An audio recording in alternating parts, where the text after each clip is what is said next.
महर्षि वाल्मीकि जी ने रामायण की रचना की है और इस वाल्मीकि रामायण के बाल कांड का हम सभी स्वाध्याय कर रहे हैं। पिछले दिनों बाल कांड के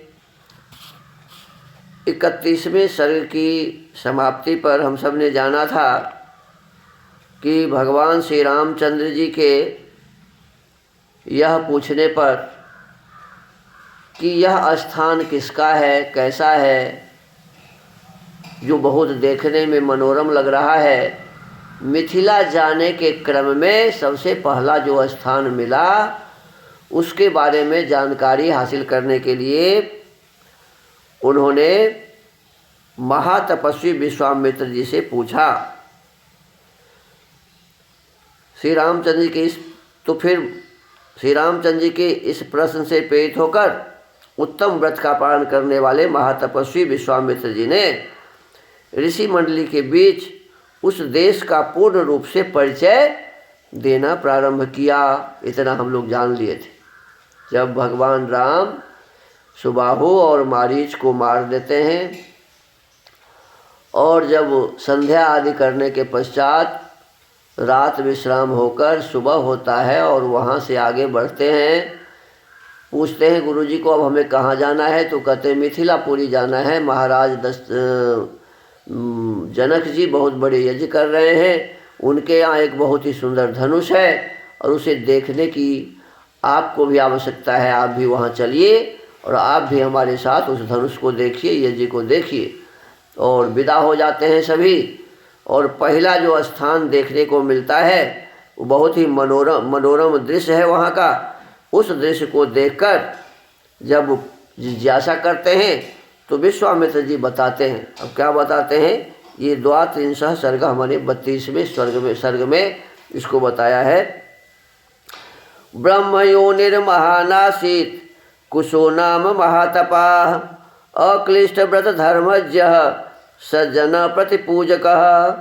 विश्वामित्र जी कहते हैं, श्री राम पूर्व काल में कुश नाम से प्रसिद्ध एक महातपस्वी राजा हो गए हैं। क्या बताया जी? पूर्व काल में किस नाम का राजा हुए? कुश नाम का। किस नाम का? कुश नाम के एक राजा हुए हैं और वो महातपस्वी राजा थे। वे साक्षात ब्रह्मा जी के पुत्र थे। किसके बेटे थे?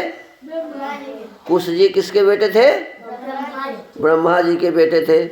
उनका प्रत्येक व्रत एवं संकल्प बिना किसी क्लेश या कठिनाई के ही पूर्ण होता था। वे धर्म के ज्ञाता थे। क्या थे?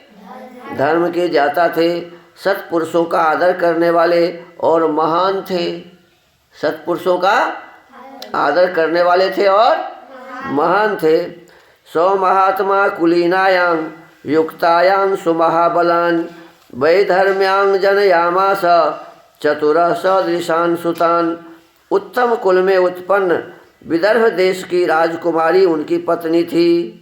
कहते हैं कि वो कुश जो महाराज थे, जो ब्रह्मा जी के पुत्र थे, उनकी पत्नी विदर्भ देश की राजकुमारी थी। उसके गर्भ से उन महात्मा नरेश ने 4 पुत्र उत्पन्न किए। ये विदर्भ देश की जो राजकुमारी थी वो कुश की पत्नी बनी और उसके कितने पुत्र हुए जी? 4 पुत्र। कितने पुत्र हुए?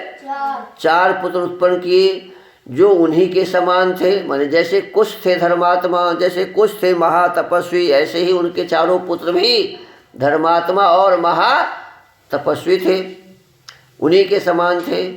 कुशाम्बम कुशनाभं च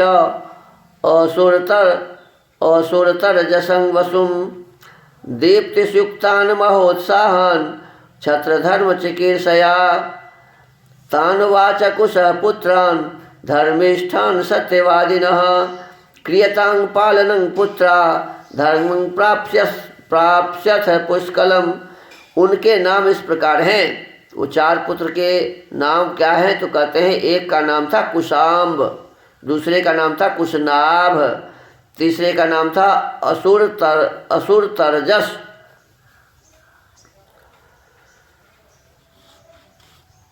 कहीं कहीं इसका नाम अमूर्ति रजसम ऐसा आया है, अमूर्ति रजसम, और इसमें लिखा है असुर तरजस, तथा चौथे का नाम वसु था। ये सब के सब तेजस्वी तथा महान उत्साही थे। राजा कुश ने प्रजा रक्षण रूप क्षत्रिय धर्म के पालन की इच्छा से अपने उन धर्मिष्ठ तथा सत्यवादी पुत्रों से कहा, पुत्रों प्रजा का पालन करो। क्या कहा? प्रजा का पालन करो, माने अपने देश में जो प्रजाएं हैं उस प्रजा का पालन करो, इससे तुम्हें धर्म का पूरा पूरा फल प्राप्त होगा। कुशस्य वचनं श्रुत्वा चत्वारो लोक सत्तमाः निवेशं चक्रिरे सर्वे पुराणां निवरास्तदा। अपने पिता महाराज कुश की यह बात सुनकर उन चारों लोक शिरोमणि नरश्रेष्ठ राजकुमारों ने उस समय अपने अपने लिए पृथक पृथक नगर निर्माण कराया। अब प्रजा के पालन की बात कही और कहा कि इससे धर्म होगा, तो चारों पुत्र कुशाम्ब, कुशनाभ, असुर, तरजस और वसु, ये चारों अलग अलग क्या किया जी? अपने अपने हिसाब से नगर का निर्माण कराया। कुशाम्बस्तु महातेजा कौशाम्बी मकरोत्पुरीं कुशनाभस्तु धर्मात्मा पुरं चक्रे महोदयम। महातेजस्वी कुशाम्ब ने कौशाम्बी पुरी बसाई। कुशाम्ब ने कौन सी पुरी बसाई? कौशाम्बी पुरी बसाई, जिसे आजकल कोसम कहते हैं। धर्मात्मा कुशनाभ ने महोदय नामक नगर का निर्माण कराया। माने कुशाम्ब तो कौशाम्बी बनाया और कुशनाभ क्या बनाया जी? महोदय, जगह का नाम था, नगर का नाम था, महोदय नामक नगर का निर्माण कराया। असुर तरजसो नाम धर्मारण्यं महामतिः चक्रे पूर्वरंग राजा वसु नाम गिरिव्रजम। परम बुद्धिमान असुर तरजस ने धर्मारण्य नामक एक श्रेष्ठ नगर बसाया तथा राजा वसु ने गिरिव्रज नगर की स्थापना की। वे चारों भाई चार नगर बनाए। कौशाम्बी कुशाम्ब ने बनाया और महोदय नाम का स्थान कुशनाभ ने बनाया। कौशाम्बी कुशाम्ब और माने महोदय कुशनाभ और धर्मारण्य असुर तरजस ने बसाया और गिरिव्रज नाम का नगर वसु ने बसाया। ऐसा वसुमती नाम वसोस्तस्य महात्मनः एते शैलवराः पंच प्रकाशन्ते समन्ततः। महात्मा वसु की यह गिरिव्रज नामक राजधानी वसुमती के नाम से प्रसिद्ध हुई। जिसको गिरिव्रज नगर कहते थे उसी का नाम क्या हुआ? वसुमती। क्या हुआ? वसुमती के नाम से प्रसिद्ध हुई। इसके चारों ओर ये 5 श्रेष्ठ पर्वत सुशोभित होते हैं। कहें क्या है? माने ये जो नगर बसाया वसुमती, जिसका एक नाम गिरिव्रज था, इसके चारों ओर कितने पर्वत थे? लिखा हुआ है कि 5 पर्वत थे। कितने? 5 पर्वत थे। सुमागधी नदी रम्या मागधान विश्रुताययो पंचानां शैल मुख्यानां मध्ये मालेव शोभते। यह रमणीय सोन नदी दक्षिण पश्चिम की ओर से बहुत बहती हुई मगध देश में आई है। देखो क्या कहते हैं, यह रमणीय सोन नदी किधर से आई है जी?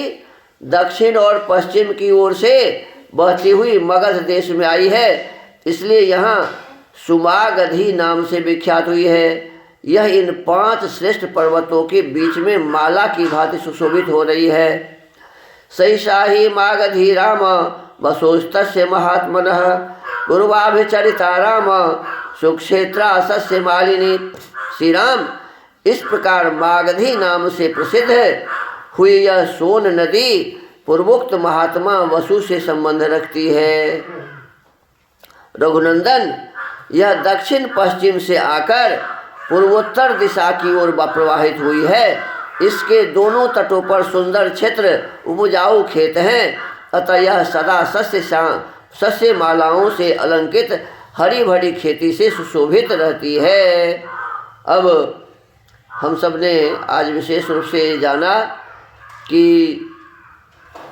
जिस स्थान पर अभी विश्वामित्र जी भगवान रामचंद्र और लक्ष्मण जी के साथ हैं और जिसके बारे में वो पूछ रहे हैं, वह जगह क्या है जी? वसुमती। क्या है?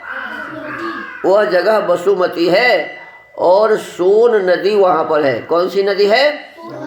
दक्षिण और पश्चिम कोने से आती है और फिर वो भी गंगा में ही मिल जाती है।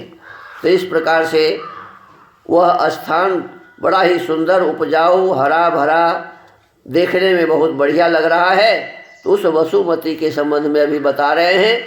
अब आज इस वाल्मीकि रामायण के स्वाध्याय को हम सभी यही विराम देते हैं। ओम।